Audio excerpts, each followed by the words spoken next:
Hello friends, মাই মম রেসিপিতে আপনাদের সকলকে জানাই সুস্বাগত।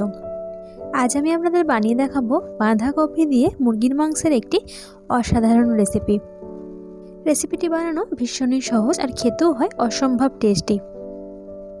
ঘরে থাকা সামান্য কিছু উপকরণ দিয়ে খুব সহজে রেসিপিটি বানিয়ে নেওয়া যায়।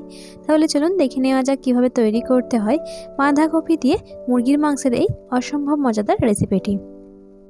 এরকমই নিত্য নতুন এবং সহজ সরল রেসিপির আপডেট পাওয়ার জন্য আমার চ্যানেলটিকে সাবস্ক্রাইব করে আমার পাশে থাকবেন আর ভিডিওটি প্রথম থেকে শেষ পর্যন্ত দেখার অনুরোধ রইল। তাহলে চলুন আর দেরি না করে চটপট আজকের রেসিপিটি শুরু করে নেওয়া যাক। প্রথমে চলে আমি একটি হাঁড়ি বসিয়ে নিলাম। এবার হাঁড়ির মধ্যে দিয়ে দিলাম পরিমাণ মতো সরিষার তেল। তেলটাকে এবার খুব ভালো করে গরম করে নেব। দেখুন তেলটাকে ভালো করে গরম করে নিয়েছি। এবার তেলের মধ্যে দিয়ে দেব একটা শুকনো লঙ্কা, দেব একটা এলাচ, একটা দালচিনি আর একটা লবঙ্গ, দেব হাফ টেবিল চামচ গোটা জিরে। এবার দিয়ে দেব পেঁয়াজ কুচি। আমি এখানে পরিমাণ মতো পেঁয়াজ কুচি দিয়ে দিলাম। দিয়ে এবার খুব ভালো করে নাড়াচাড়া করে ভেজে নেব। পেঁয়াজ কুচিটা দিয়ে নেওয়ার পর এবার ভালো করে নাড়াচাড়া করে লাল লাল করে ভেজে নিতে হবে। দেখুন পেঁয়াজটাকে লাল লাল করে ভেজে নিয়েছি। এবার দিয়ে দেব চিকেনটাকে আমি খুব ভালো করে ধুয়ে নিয়েছি আগে থেকে। দেখুন আমি এখানে পরিমাণ মতো চিকেন দিয়ে নিলাম। চিকেনটা দিয়ে নেওয়ার পর এবার ভালো করে নাড়াচাড়া করে কিছুক্ষণ ভেজে নেব চিকেনটাকেও। এবার দেব স্বাদ অনুসারে লবণটা দিয়ে নেওয়ার পর আবারও খুব ভালো করে নাড়াচাড়া করে কষিয়ে নেব। এবার দেব 1 টেবিল চামচ আদা রসুন বাটাটা দিয়ে নেওয়ার পর আবারও খুব ভালো করে কষিয়ে নেব। এবার দেব একটা মিডিয়াম সাইজের টমেটোটা দিয়ে নেওয়ার পর আবারও খুব ভালো করে কষিয়ে নেব। এবার দিয়ে দেব মটরশুঁটি। দেখুন আমি এখানে পরিমাণ মতো মটরশুঁটি দিয়ে নিলাম। দিয়ে খুব ভালো করে আবারও নেড়ে ছেড়ে কষিয়ে নেব। এবার আমি একে একে গুঁড়ো মশলাগুলো দিয়ে নেব। দেব হাফ টেবিল চামচ হলুদ গুঁড়ো, হাফ টেবিল চামচ লঙ্কা গুঁড়ো, হাফ টেবিল চামচ জিরে গুঁড়ো, দেব 1 টেবিল চামচ ধনে গুঁড়ো, দেব 1 টেবিল চামচ কাশ্মীরি লঙ্কা গুঁড়ো। দিয়ে এবার খুব ভালো করে কষিয়ে নেব। দিয়ে দেব সামান্য পরিমাণে একটু পানিটা দিয়ে নেওয়ার পর আবারও খুব ভালো করে কষিয়ে নেব। গুঁড়ো মশলাটা যাতে পুড়ে না যায় তেলের মধ্যে, তাই আমি এখানে সামান্য পরিমাণে পানি ব্যবহার করলাম।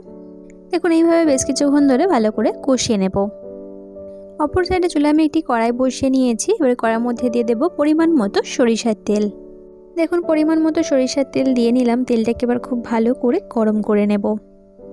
এবার এই তেলের মধ্যে দিয়ে দেব কুচিয়ে নেওয়া বাঁধাকপি। আমি এখানে একটা মিডিয়াম সাইজের বাঁধাকপির অর্ধেকটা পরিমাণে বাঁধাকপি ব্যবহার করেছি। এবার এই বাঁধাকপির মধ্যে দিয়ে দেব সামান্য পরিমাণে একটু হলুদ গুঁড়ো, দেব সামান্য পরিমাণে লঙ্কা গুঁড়ো। দিয়ে এবার খুব ভালো করে নাড়াচাড়া করে ভেজে নেব। আর হলুদ গুঁড়ো লঙ্কা গুঁড়ো দেওয়ার আগে প্রথমেই আমি দিয়ে নিয়েছি পরিমাণ মতো লবণ। এবার খুব ভালো করে ভেজে নেব। দিয়ে এবার কিছুক্ষণ ভালো করে নাড়াচাড়া করে ভেজে নিতে হবে। 5 মিনিট পর ফেরত এলাম। দেখুন ভাজা পুরো কমপ্লিট হয়ে গিয়েছে। এবার আমি একটা সাইডে রেখে দেব। অপর সাইডে দেখুন মাংসের মধ্যে দিয়ে দিলাম হাফ টেবিল চামচ গরম মশলা গুঁড়ো। দিয়ে এবার খুব ভালো করে কষিয়ে নেব।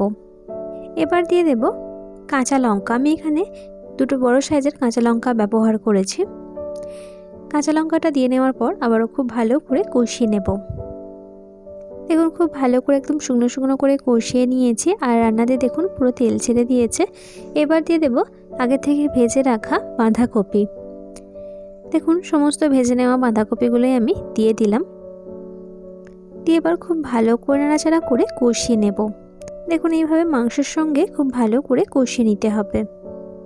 এবার দেব সামান্য পরিমাণে একটু পানিটা দিয়ে নেওয়ার পর আবারও খুব ভালো করে শুকনো শুকনো করে কষিয়ে নেব।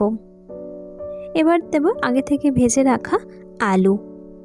দেখুন আমি এখানে 8 পিস মতো আলু ব্যবহার করেছি। আলুটা দিয়ে নেওয়ার পর আবারও খুব ভালো করে কষিয়ে নেব। এবার দেব ধনেপাতা কুচি। আমি এখানে 1 মুঠো পরিমাণে ধনেপাতা কুচি ব্যবহার করলাম। ধনেপাতা কুচিটা দিয়ে নেওয়ার পর আবারও খুব ভালো করে কষিয়ে নেব। 5 মিনিট পর ফেরত এলাম। দেখুন একদম শুকনো শুকনো করে কষিয়ে নিয়েছি। এবার দেব পরিমাণ মতো পানি। পানিটা দিয়ে নেওয়ার পর একটু নাড়াচাড়া করে নেব আলতো হাতে। এবার আমি ঢাকা দিয়ে একদম লো ফ্লেমে 7-8 মিনিট মতো রান্না করে নেব। 8 মিনিট পর ফেরত এলাম। দেখুন আমি গ্যাসের ফ্লেমটা অফ করে দিয়েছি আর রান্না পুরো কমপ্লিট হয়ে গিয়েছে। দেখলেন তো কত সহজভাবে বানিয়ে ফেললাম বাঁধাকপি দিয়ে মুরগির মাংসের এই অসম্ভব মজাদার রেসিপিটি। আমার আজকের রেসিপি আপনাদের কাছে কেমন লাগলো সেটি আমাকে কমেন্টের মাধ্যমে অবশ্যই জানাবেন। আর যদি ভালো লেগে থাকে তাহলে আপনারা বাড়িতে ঠিক এইরকমভাবে বানিয়ে নিতে পারেন। আশা করছি আপনাদের খেতে ভীষণ ভালো লাগবে। যদি ভালো লেগে থাকে ছোট্ট একটি লাইক এবং প্রচুর প্রচুর শেয়ার করে দেবেন। আজকের মতো তবে আমি আপনাদের কাছ থেকে বিদায় নিলাম। কাল আবারও দেখা হচ্ছে নতুন কোনো এক রেসিপির সঙ্গে। লাস্ট অবধি আমার সঙ্গে থাকার জন্য আপনাদের সকলকে অসংখ্য ধন্যবাদ। আপনারা সকলে ভালো থাকবেন এবং সুস্থ থাকবেন।